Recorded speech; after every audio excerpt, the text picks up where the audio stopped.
सबके नमस्कार प्रणाम बा।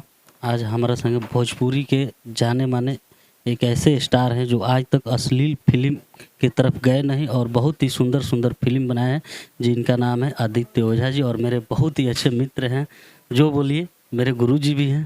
तो हम भैया से पूछना चाहेंगे। जी, मैं सभी दर्शकों को नमस्कार कहना चाहूँगा और जियो बिहार भोजपुरी को आप लोग देखते रहिए, उसको सब्सक्राइब कीजिए और इसके वीडियोज़ को लाइक कीजिए। थैंक भैया जी जितना अभी रउआ फ़िल्म बनैले बानी सब सुपर डुपर गइल बा। एकरा बारे में रउआ का कहे के चाहत? यू। हम ऐसे ना कहें कि हमार सब फ़िल्म सुपर हिट भइल बा बेटा, हम तो कहें कि अभिनले हमार एको गो फ़िल्म उतना बढ़िया नइखे कमाई कर पाइल, जेसे हम बहुत बड़का स्टार बन जैती।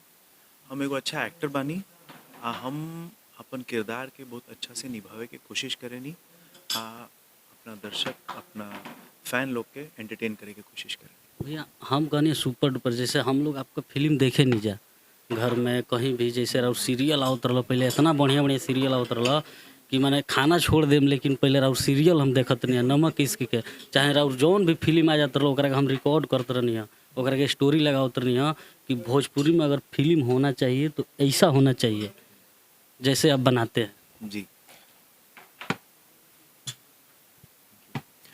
अब हम ये कहें कि कोशिश करेनी सन अच्छा काम करे के हमनी सन अगर अच्छा काम ना करम सन जे पढ़ल लिखल बा जे जिम्मेदार बा ओकरे ऊपर जिम्मेदारी ज़्यादा होला।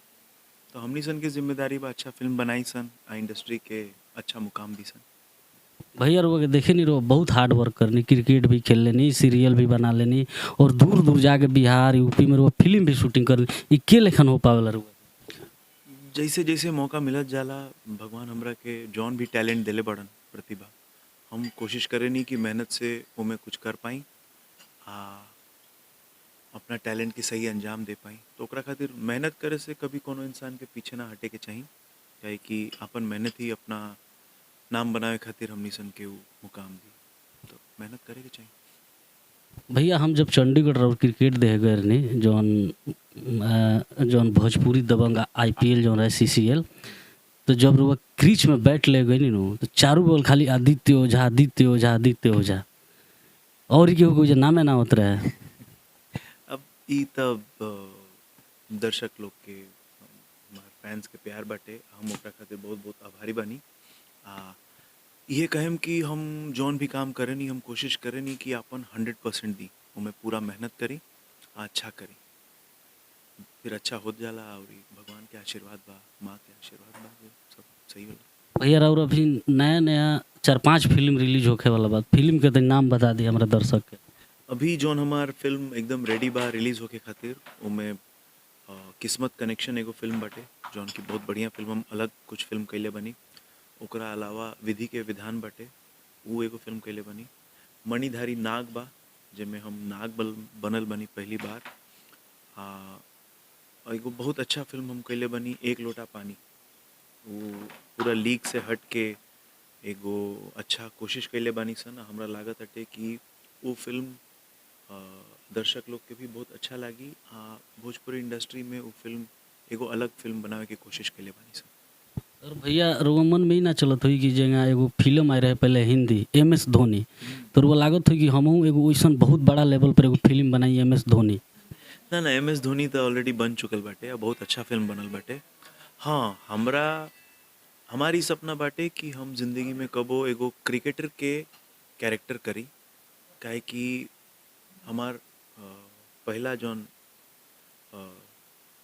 प्यार जौन बाटे हमरा जिंदगी में अगर कुछ बने के रहे तो हमरा क्रिकेटर बने के रहे तो हम सोचता नहीं हमरा लागेला कि एज एन एक्टर हम वो किरदार के बहुत अच्छा निभा पाएँ अगर ऐसा कोनो फिल्म मिलो तो हम करे में बहुत अच्छा लगे। भैया हम लोग देखले बनी कि जो रो पिच पर उतरे नहीं नो तो जे MS धोनी रॉकेट छक्का मारल वही लेखा रोगू मारे नहीं हमू जैसे महेंद्र सिंह धोनी के पूरा इंडिया पूरा दुनिया फैन बाटे वैसे ही हमू धोनी के फैन बनी या कोशिश करनी वैसे ही खेले के अपना टीम के बहुत सारा मैच वैसे ही धोनी सर जैसन जीतैले बनी तो अच्छा लागेला ऐसे लोग अच्छा कहे। भैया बताई अभी जो भोजपुरी के दौर में जितना विवाद चला था अश्लील गाना होता रउआ अपना माध्यम से ये लोग के का कहे के चाहतनी, का सीख देवे के चाहतनी?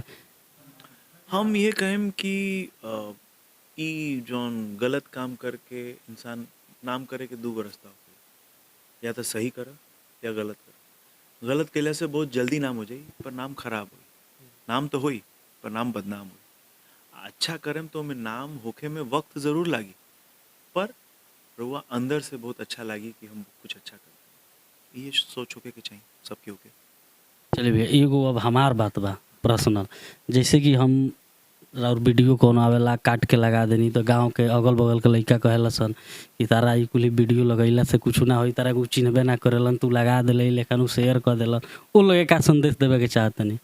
बस उ लोग से ये कहें कि मनीष भाई हमार छोट भाई लेखा बाड़न।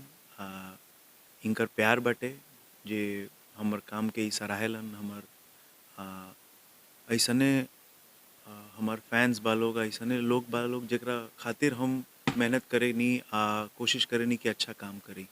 तो आप लोग के बहुत बहुत धन्यवाद। मनीष भाई हमार छोट भाई बड़न। ये जब भी वीडियो खातिर चाहे हमरा के इंटरव्यू खातिर कहेलन तो हम कोशिश करे नी कि हम ये वीडियो दी, ये हमरा के सपोर्ट करते रहन। हमरो तरफ से इनकर पूरा सपोर्ट बाटे, इनका चैनल के सपोर्ट बा, तो वो लोग देखी।